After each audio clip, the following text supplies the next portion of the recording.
Good evening, everyone. Welcome to Sisters of Legacy.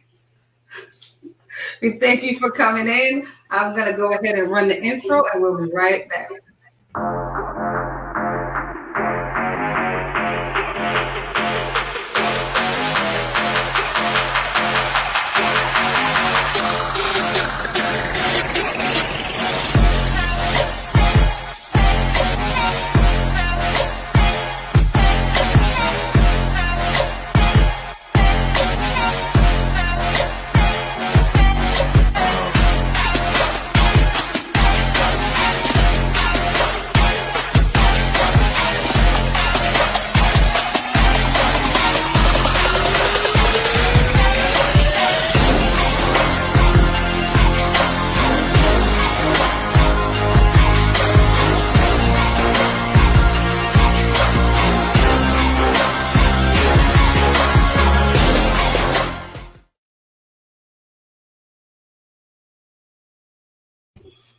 All right.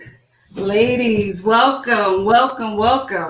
So tonight we have a special guest. We're going to introduce our guest first. We have Shanetta McNair. Wave to the wonderful people. And then, of course, we have Tangela Terrell and Katrina Taylor. Hey. So, yes, ladies, we are here this fine Tuesday evening with this interesting topic. So, let me pull up. Is submission still a thing? You know, my producer always has to make things, a little catchy. So that was his spin on it. But we are going to be talking about submission in marriage from a woman's standpoint, for the most part. So who wants to jump right in? Mm-hmm. Anybody? So just to share kind of my thoughts, I've been thinking about this and, talking to some people about submission. I think it's still a thing. But I think the definition has been polluted. And I think it's been, I would say, abused. Okay. In some cases. And I don't know if the true context and the true expression of submission has truly been highlighted the way the negative connotation of submission has been. Okay, in what way? Well, I think when submission and slave and be subjected to. But I don't think that was God's intention when it came to submission.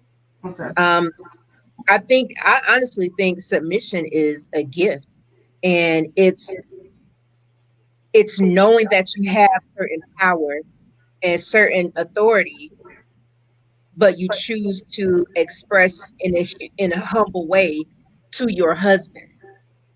I don't think that's something that you do to everybody, but I think it plays a bigger part in the marital picture.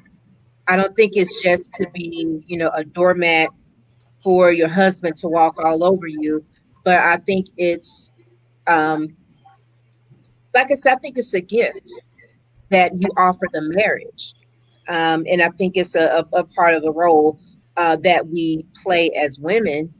But I don't think that women are the only ones who can submit or who should submit. Okay. I think it's important that if we're going to talk about the biblical portion of submission and where it says the wives to submit, that the other side of that is what the husband has to do. And it says that the husband is to love the wife as Christ loved the church and gave himself for it.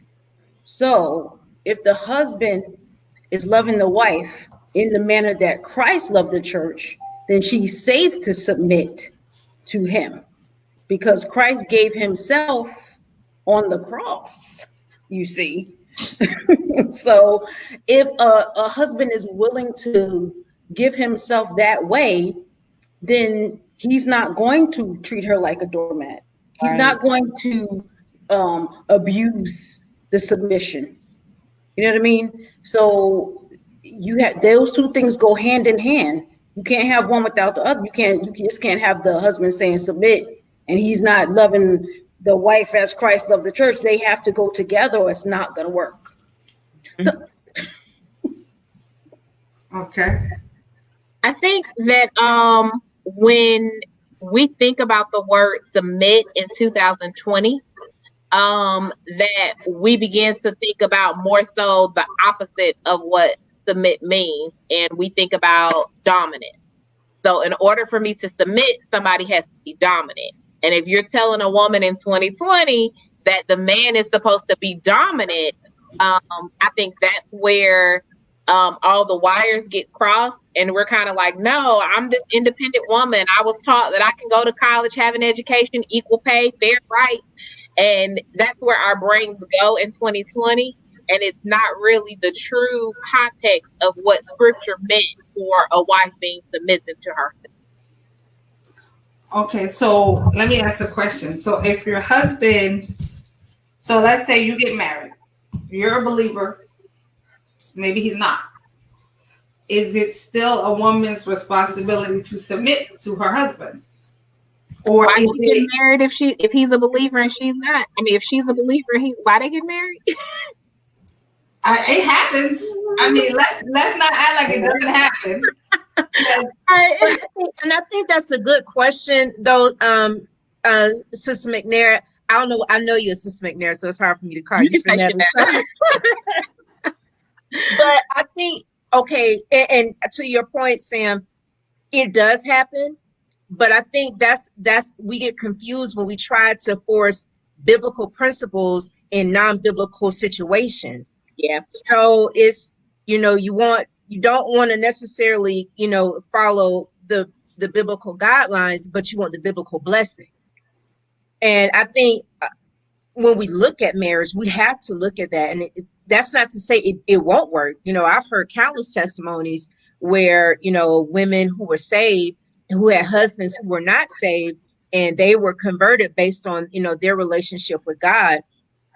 But, I think there's some due diligence on the front end, to say, not this is somebody I can win him for Christ.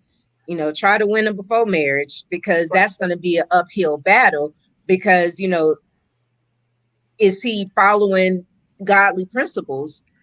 Because will the expectation still be the same?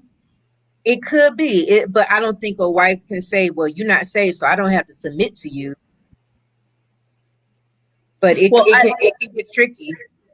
And I think in that case, I think it's important before marriage to have a definition of what submission is from both of you, so that you know going in what the expectations are.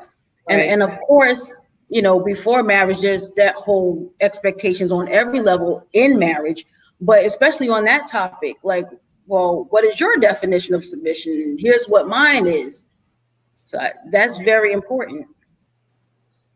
I think in modern day, even in modern day weddings, a lot of people want to take out the word obey out of the vows when they're preparing for even their weddings. I was watching a clip of a video of this lady, and they were at the altar getting married, and the preacher said, I promise to love, honor, cherish, and obey. And she said, obey who?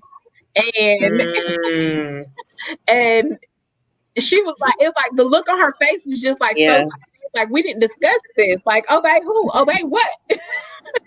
Mm-hmm. So I think that those are things that should come out before you get married. It should be talked about. It should be discussed before you're taking that trip down the aisle. You should have those. You have to have those conversations, because what looks like submission to me from the house that I was raised in may look very different, because we're from two different families, and submission may look different in my house than what it looked in your house. So what does this look like for us? Right. Okay, so um, so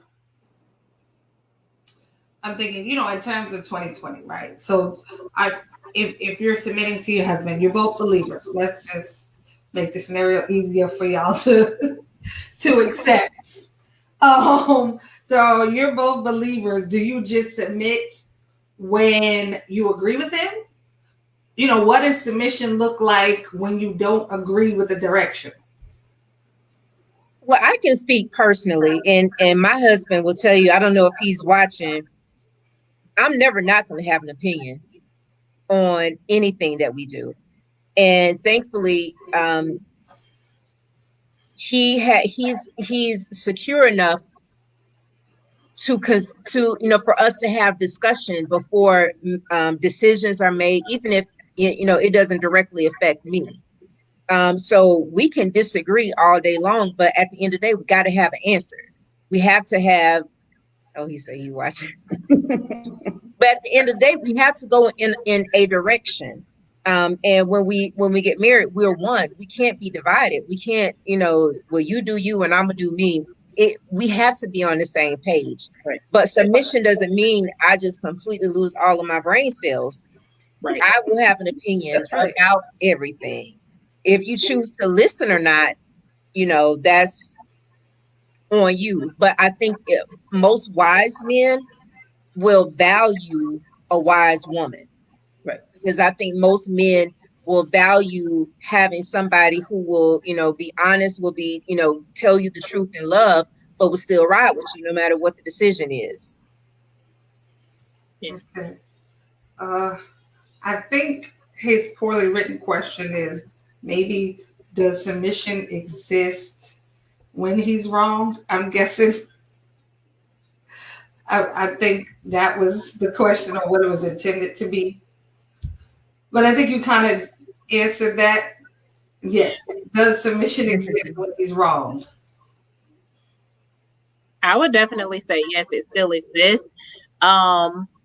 There has to be, I think, a level of mutual respect between a husband and a wife, where even if the decision is wrong, even if I don't agree with the decision and I say, okay, it's your call. This is what we're going to do. Let, go with it, and we go with it. And let's say we go with it and it turns out that I was right. The mutual respect that we have for one another, the respect that I have for him, I'm not gonna be like, see, I told you. It's gonna kind of be like, okay, we're here now, we're in this, but like, how do we fix it? How do we come back from this? How do we repair this situation?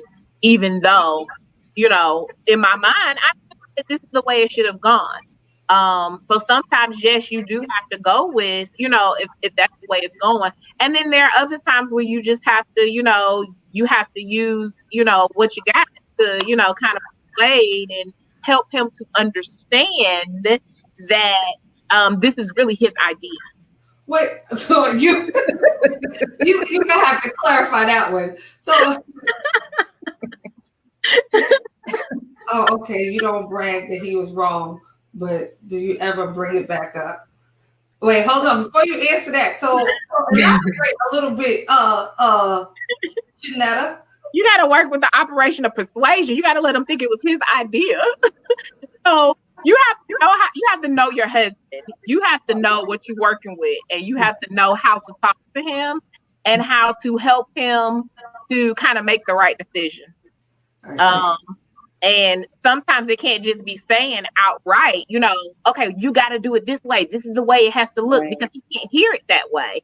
Right. It may have to be kind of subtle hint. It may have to be kind of that rub on the back of the head. It might have to be, let's have this conversation later. And, it might have to be whatever it takes for your end. You have to kind of figure that out and kind of help him to understand what his answer really should be. Okay. So Ephraim said, okay, you don't brag that he was wrong, but do you ever bring it back up? I don't think bringing it back up has anything to do with submission. I mean, I think, to some degree, it's kind of like a natural part of conversation. Like, I'm not going to bring it up and throw it in your face, but like for me, I'll say this: if I see that we're heading down the same road, I'll make a note to say, okay, babe, remember we tried it this way last time and it didn't quite work out. Maybe we should try it, try something different this time. So yeah, I will bring it back up like, maybe one of those, okay, we figured it out, we worked it out, we passed it, but we don't never ever need to do that again. Yeah. And I think Shanetta, you talked about mutual respect. And when you're making decisions with your husband or wife, you trust that person already. I mean, you know they have a good head on their shoulders. You're not like following him over a cliff. You know what I'm saying? Like he's not like you trust him to make sound decisions already. So even if you don't agree with this one, you know that you're going to compromise and you talked it out. Like I don't know about that part. I don't know. You're not just you trust him not to say, all right, we're about to drive off this cliff and you submit. So here we go off the cliff. Like you already know that you guys discussed it and his thinking about it. Well, that could work. I don't really agree, but you know what I mean? So it's about mutual respect, trusting him, and ultimately a compromise at the end. Yeah. Okay. And Edwin said, is the wife the only one who is required to submit in a marriage relationship? I think there's a level of submission on both parts. It may come across in different ways. But I think what we have to be careful of is not forcing submission on anybody. Right. Because at that point it becomes abuse. So I think it can be, both ways. In certain situations, the husband may submit, to the wife. But I don't think it's 100%, black and white all the time. This is the way that it goes. I think the beauty of marriage is that it's individual and it's unique, meaning that you and your partner, and you and your husband or your wife determines, with the counsel of God, what our marriage is and what does that look like, without the influence, without the influence of anybody else telling, don't let her tell you what to do, or you let her, who would have paid for the house. And so there's a level of wisdom I think that should come with how to use your submission, and as Shanette, as you alluded to earlier, how to communicate. I think some of the challenges that today's women have is we're dominating in every field, education, career, and the political sectors. So making that transition in the home sometimes it can be a little challenging, because when you're used to operating in a certain mode, it can, wait, I got to switch gears here. Yeah. That's true. Because if you're running around, you telling people what to do all day, you in charge all day, I guess it could be hard to get home and turn that off. My question, which somehow just slipped right out of my mind that fast. I had something that I wanted to say and it totally just skipped my mind. Oh, okay. So my question is, like, we talk about, strong Black woman and all of this. Do you feel like, women really don't want to submit? Like, do you think that's the case? Like, that women want to carry all the weight of a relationship, a household? Do you think women really want that responsibility? Or do you think sometimes, they've found that themselves in that position so often that, they've just done it? I think it varies. I think that some women have had bad examples in front of them, and the fear of what could happen if I let go of control, if I let go of the power and the independence that I can bring or that I have, kind of scares some people out of the idea of being able to let go, being able to be free and to relax, to say, hey, this person is not against me, they're for me. We're in this together. So I don't have to be afraid of what's going to happen because we're in this together. And then I think some people, it's just, they just, they like being in the driver's seat. Yeah, I think, and lack of understanding. I think someone said something about that earlier. Not really, understanding what true submission is. Mm-hmm. I agree with what you said earlier. Like submission. You're giving somebody permission. I'm giving you a gift. Not I'm giving you permission to be a man, but I'm giving you, permission to lead me. I'm giving myself permission to be able to follow you because, sometimes that's hard, to be able to follow someone. But do you all appreciate the pressure that we're not under? It's on us if it goes wrong. Did ever? No.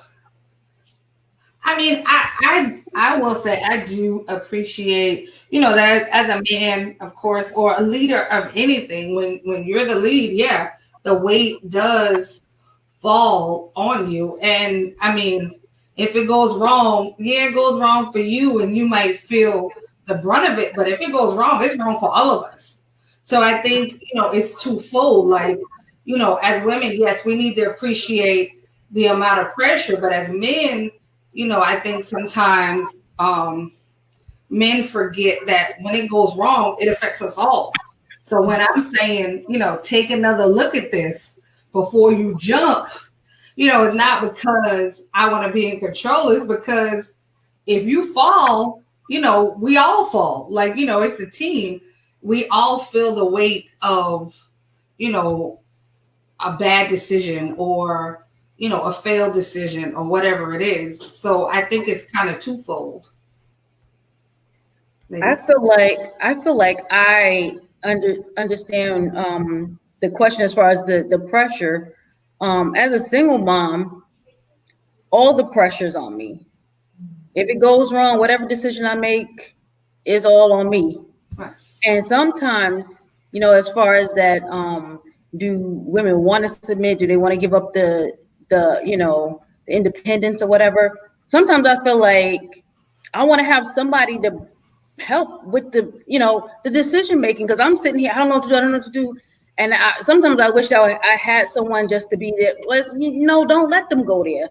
As far as decision with the making with the kids. You know what I'm saying? Like somebody to toss it back and forth. So then if it do go wrong, I can blame you because you said they could. Wait, on me. You was doing so good, and then you just took that away. Okay, so just as a side note, so Trina, I know that you don't, I guess, like to wear it like, this is what I am. Yes, you are a single mother now, but you are a widow. I mean, and I just wanted to clarify that because it just does add a little more clarity to the conversation. So, you were married and your husband, yeah. So I just wanted to add that in. What he said? Husband. Oh, but yeah, I do agree with you, that it is hard, it is harder when it's one person and you have to, bear the weight. That's why I said, it's twofold. Husbands have to understand, we here, we got your back and, we following and it is, it is pressure, but I think some of that pressure, it falls on us too. Like we're a team. So when when you beat yourself up or or you reel down about it, we feel that too. Like, it's twofold. It does affect everybody. Everybody under your umbrella gets hit with the same rain.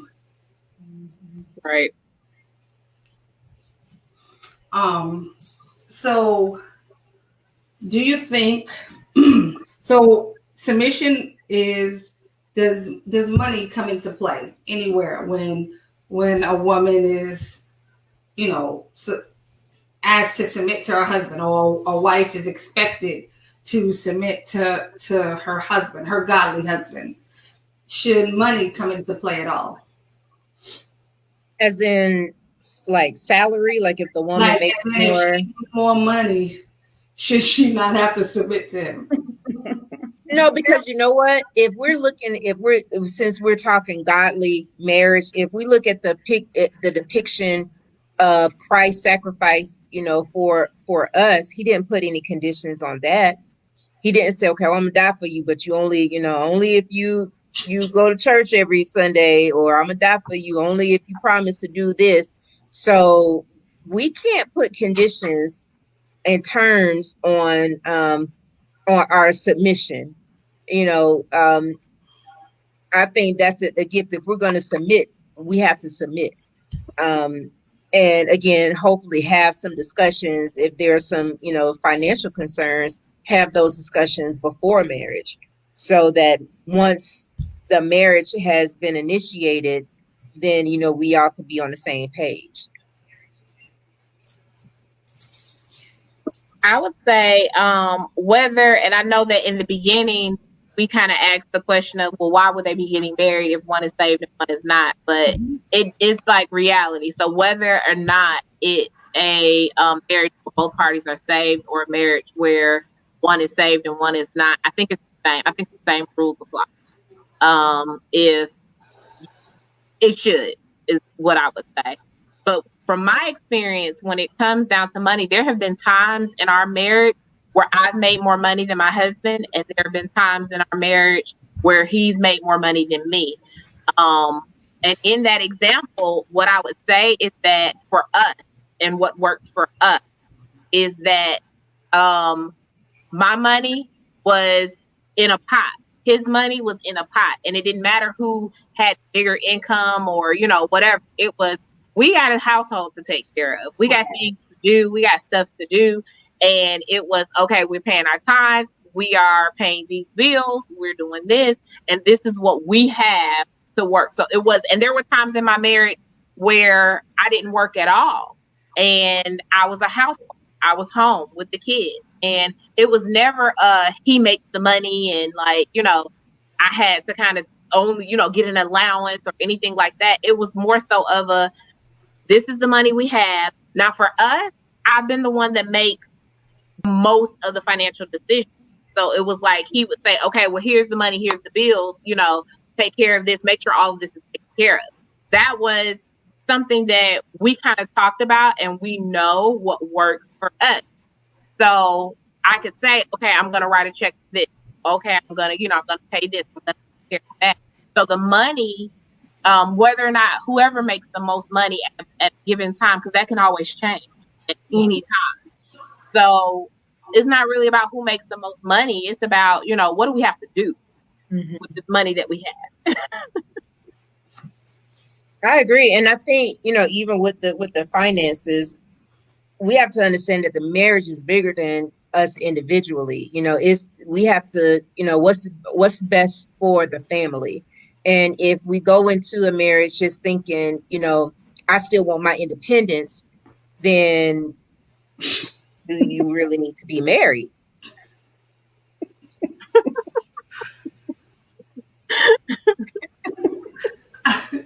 No way we can block him. So let me ask a question. So do you guys think there's any whatever in a marriage of believers, do you submit to a man and his decisions who is consistently missing the instructions of God, and you have clear plans for God? Yeah, he wants his decision. But how do you determine that he's consistently missing instruction from God? Like, how would you determine that? Like, I mean, I could be wrong, but I don't see God saying, Anthony didn't listen when I told him to do A and B, so now I'm telling you. Like, how would you determine that he's constantly missing? I mean, I believe, like, when you're married and you're both believers, and, when God is speaking, generally it's a consistent message, across the board, because we know God is not the author of confusion. So, you know, I'm just trying to figure out how would you determine that? Trina, you was about to say something? I mean, the only thing I can think of is like, if his decisions are that blatantly sinful decisions, like we gonna go down here and I don't know, I don't know, but like maybe that's the only, like I'm trying to just look at her question. Right. It would have to be something blatantly like Yes, right, the will of God. Because what? Because previous decisions he made went left and blew up in financial or emotional ruin. And I would still say submission does not mean you're mute. Submission doesn't mean that you have no say. So I think in addition to submission, you still have to communicate. Yeah. You still have to work together. So, and most of all, I think you both have a duty to pray. So I think asking or seeking God for wisdom, or how do I have this conversation? How do I state my concerns? And I'll be honest, that's something that I've learned in my marriage, because I too thought, submission is okay. Well, you want to make a decision, then you make it. But on the inside, I'm just like, I'm not with this. I don't agree with this. But what I've learned is that submission is utilizing the power that I have, sharing, my thoughts, my perspective on what could happen, and lending my voice to say, okay, well, let's talk through these options, and then share my concerns. But again, ultimately, this is the decision that you're going to make as the head of our family. Then I have to trust you. But at the same time, if that husband is taking advantage of that submission, then that's the problem. If he's saying, I'm the man, I'm the head, I do this, then that's an issue. Right. And I'll say this. I think even under their circumstances where he is making those statements or even behaving that way, I don't feel like it would be my position as a wife to tell you, okay, so now you're not the head anymore. I think that's where, you know what I mean? Like, I think that's where, you really have to, like you say, you gotta increase those prayers. Cause, trying to tell him, when you tell him he's been dethroned, like, what? Well. And then I also feel like sometimes, God allows things to happen in our lives or in our relationships or in our homes and families for a reason. So, I don't think that nullifies submission.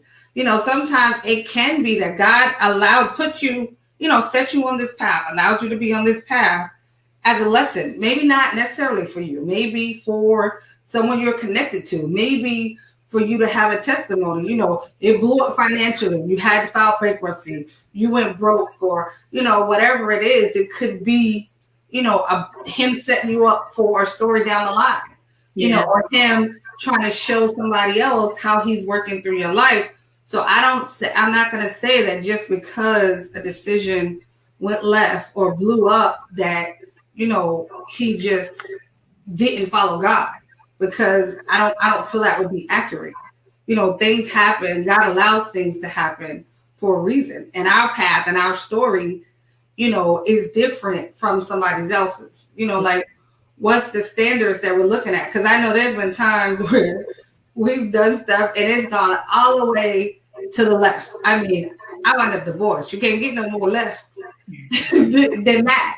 But to be honest, and like when I think about things and the things, I'm not going to say God does, but that he allows us to do, like I wouldn't be here, sitting here on this screen if we never got divorced. A lot of the things we're doing today would have never happened if we would have just stayed together. So, like I always try to look at things as a part of my story, a part of the path that God has set for us, as opposed to looking at it like, oh, well, you didn't follow God, as opposed to looking at the wrong in it, I guess I'll say. Yeah. If that makes any sense. I think So, everybody has a path, and that when we take our path, sometimes there are bumps in the road, sometimes there are curves in the road, sometimes there are things that just don't go well. It's our job in the midst of that, one, to pray that we can both make better decisions and that we know how to talk to each other so that we can communicate well, so that when we get to the earlier, I think somebody said, well, do you bring it back up and brag that you were right or anything? It may not necessarily be a bragging of being right. It shouldn't be a bragging, but we might need to talk about it. Right. We might need to talk about what didn't go well so that we don't go down that path, so that we can fix it, so that we can make it better. I think it deserves sometimes a conversation. So if we made a bad, or if you made a bad call financially, and I always say we, because it may be his decision, but at the end of the day, it's our decision. So it's going to be a we. So nobody would ever know whether it was his decision or my decision, because it's our decision. This is what we decided. So this is what we're going with. Ooh, that was bad. That went real left. Okay, we're kind of broke now. We got to recover. We got to fix this. How do we fix it? But privately, we're going to have a conversation. Hey, babe, you remember you said, let's do this? That didn't really work out so well. So the next time we're at that crossroad, let's kind of go to the right and not really go in that direction. Don't you think that would work much better for us? I mean, it's the mutual respect, being able to have that conversation. So do you ladies think after this conversation that submission is still a thing? Because it seems to me, it sounds like partnerships. It sounds like a partnership more than I guess the connotation of submission. It sounds like we're like, you who are married are in partnerships, and maybe you kind of defer to your husband when there's a stalemate, or if there's just to kind of make that final, I'll defer to you in this situation. But then there's other times when maybe he defer to you. So, like, to answer the major question, is submission still a thing? I don't know. It sounds like there's partnerships. Well, I mean, I think submission done right behind closed doors to people presents as a partnership, because at the end of the day, like, your real submission to your husband takes place inside your home. You know what I'm saying? Like, that's a daily lifestyle thing. So to the outside, yeah, it just looks like, oh, they worked great together. Like she said, when she talks, she don't say, my husband made the decision. It's like, we decided. So it looks like, the partnership, like we're working together, which is, essentially what it is. Because like Tangela said several times, you still have a voice. Like, I'm not sitting here mute and you dictating. Like, that's not gonna happen. We're still talking about things, and you're respecting me enough to listen, to hear what I'm saying, and then we make a decision. But I think submission done right should absolutely look like a partnership. I think that sometimes in true submission, there will be times where you just are polar opposites and you really just disagree, and you do go with that decision that you just, in your heart of hearts, you just like, okay, if you say so, that's what we're going to do right now. Like, you have to kind of just grit it and kind of go with it. And I think that we've probably all had moments where it's just kind of like, you're looking and you're like, this is a train wreck just waiting to happen. Let's go. Go full speed ahead. And I think that's where the submission comes in. So I think it definitely is still a thing, even with a working partnership. I think there's still submission in the partnership, And then I think that there are still going to be moments that you're going to come up to and you're going to come across and you're just like, we're going in two different directions on this decision. Okay, go with whatever you know, let's go. Yeah, but again though, even in those times, where we don't agree, like I don't feel like anybody should ever see that. Right. You know what I'm saying? Like you shouldn't see that, we literally at two opposite ends of the field. That's why I said, like, behind closed doors, that's why we're gonna hash it out. But when we step outside these doors, like you said, go full speed ahead. We're gonna do this thing. But I think it definitely is, more of a personal thing, and it's kind of sad, that in 2020 there really is no room for personal anymore. Like everything has become so public and so open for discussion and so ridiculed and picked apart. I think about. So Trina, I'm gonna talk about your parents just a little bit. So I, as a child, I grew up in her dad's church, and her mother, her dad passed away. Her mom is still very much alive. So I remember her father was always very, very vocal because he was a pastor and he was really on it. But her mother was always like the sweetest. She always had a smile for you. He, breathed fire on you and she'd rub your back and tell you, it was going to be okay. And I remember, like, growing up, sometimes I used to look like, oh my gosh, how did she live with him? Like looking from the outside. And I can't say, whether, I'm sure they disagreed or whatever behind closed doors, but you would have never seen that from her. Like, she always had the same demeanor, always, the same spirit, always whatever. But like, I used to think like, oh my gosh, they like seem so different. And then I remember when I became an adult and I got married, and one of the times I went over to their house for dinner. And, it's different when you're an adult, when you're around a married couple. And I was like, oh, now that made sense, like seeing her say some things. But growing up, and to other people, she never let you see that side of it.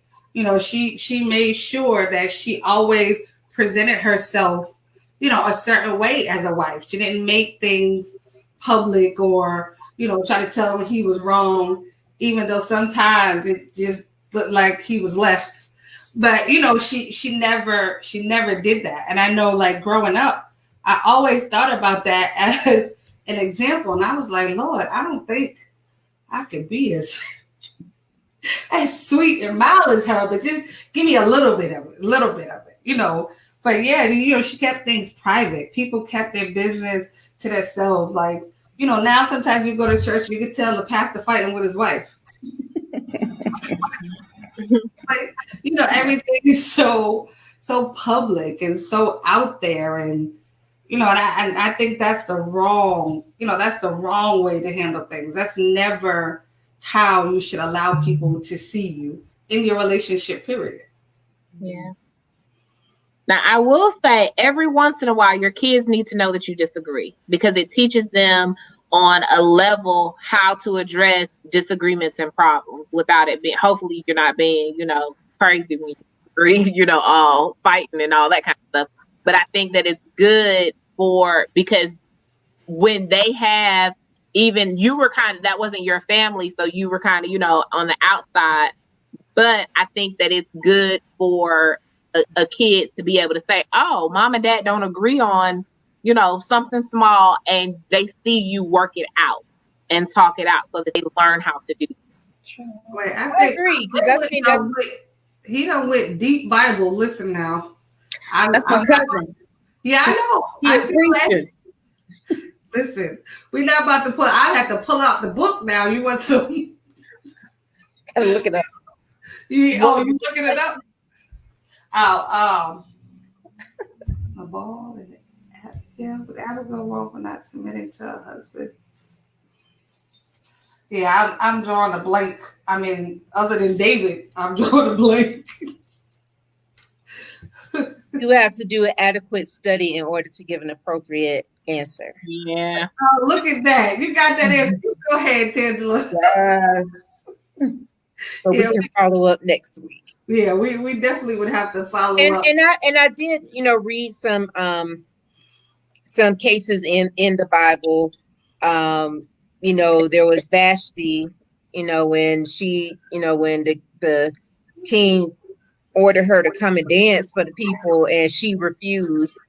Um, but sometimes there, especially in the Bible, there, and I'm not saying in this case with Abigail and David, but in some cases, what we see has more historical and cultural context than just reading. Right. So, there's some verses in the Bible where it talks about women in a second class citizen way, but we also have to remember that was the culture of that time. So I think in order to not necessarily compare apples to apples, we have to make sure that we're looking in the in the historical sense of what was traditionally done and things like that. But I will be sure to put a pin in that and do.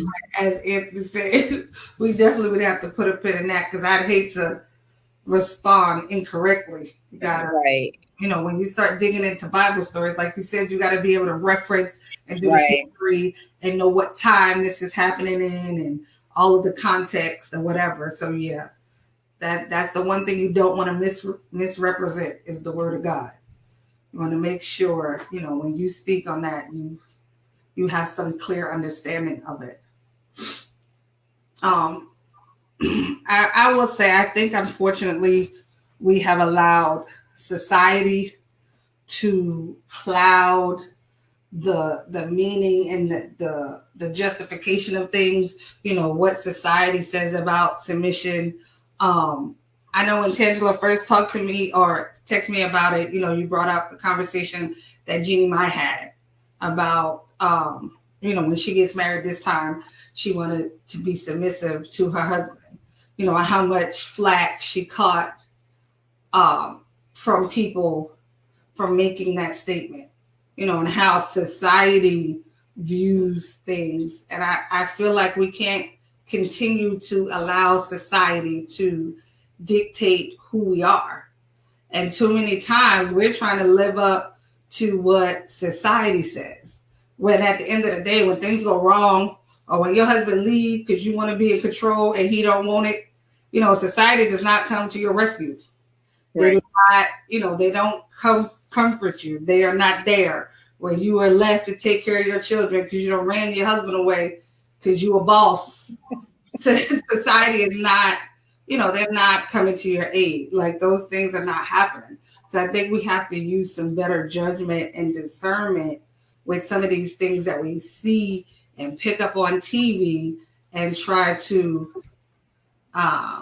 implement in our lives, right? Normalize healthy submission. But that, we have to be clear and understand what that means. You have to do some research. Like pick up a book once in a while. It won't kill you. Don't just, don't just go with everything you saw. For a long time, my recipe for a relationship was I looked around at people and I don't want that. No, don't want that, and that was kind of the way that I governed some of the things that I thought about. When you're young, that works. When you're uneducated on what real relationship is, that sounds great. But being an adult, you have to go a little further past that. And sometimes it doesn't hurt to do a little research. Understand for yourself what submission is. And then ask your partner, what he expects out of you. Stop being with people and you want to tell them what you're willing to give them. Ask people. And then be clear, too, on what you are willing to give. Look, maybe I saw my dad do this and I'm not really like my mother, so I don't want to do that. You'll be surprised when you love somebody and they love you back, what compromises that you really can come to. And there's no, like somebody said before, what works in my house works for Samantha and Anthony. What works in Tangela's house for her and Ephraim is for her and Ephraim. And what works for you and Michael, it's for you and Michael. It's different, from house to house. And so I think, you have to create your own scenario. Don't pick up stuff off the street and try to take it home because it's trendy. Eventually a stray dog might bite you. Like, stop picking up all this stray stuff and trendy stuff and taking it home to your house and to your relationship. And that's a good point, because a lot of times some things that we see could have its roots in something else. Toxicity. And then the next thing you know, you're introducing a thought behavior into your family, and he's like, okay, well, why is everything kind of crazy? But when you base it on the Word of God, invite the Holy Spirit into your marriage, then at least it has a better chance for success, as opposed to betting on some other source. Some of these things we see now is kind of like, where are we going with it? But at least I can count on the Word of God, and I know that as a woman, if we're following God, we will be at peace. Right. I totally agree. Any last words, ladies? I thoroughly enjoyed being here tonight. What'd you say? I thoroughly enjoyed being here tonight. Oh, thank you so much for coming on. So we want to thank all our viewers. Thank you for your comments. Thank you for coming into the room. We appreciate your time, and we do not take it for granted. Like I said, submission done correctly behind closed doors, once you walk out, looks like partnership. And that's the way it should be. Keep your private and personal between you and your mate. Include prayer, include God, follow the word, have some guidelines, and don't look for him to be wrong. Don't look for the wrong. You focus on being the submissive, prayerful wife. Like, God will chastise him when he get out of line. I can assure you, God is not slack on those things. So keep those things in mind. We hope that we have said something to at least spark a conversation in your house. All right, guys. So thank you for. He said I behaved tonight. Definitely did, because I just knew some more comments was going to be coming. That one. But we thank you, Mr. McNair, for behaving. That's always appreciated. All right, ladies, hold tight. Thank you guys again for watching. Have a great night, and we will see you again next Tuesday.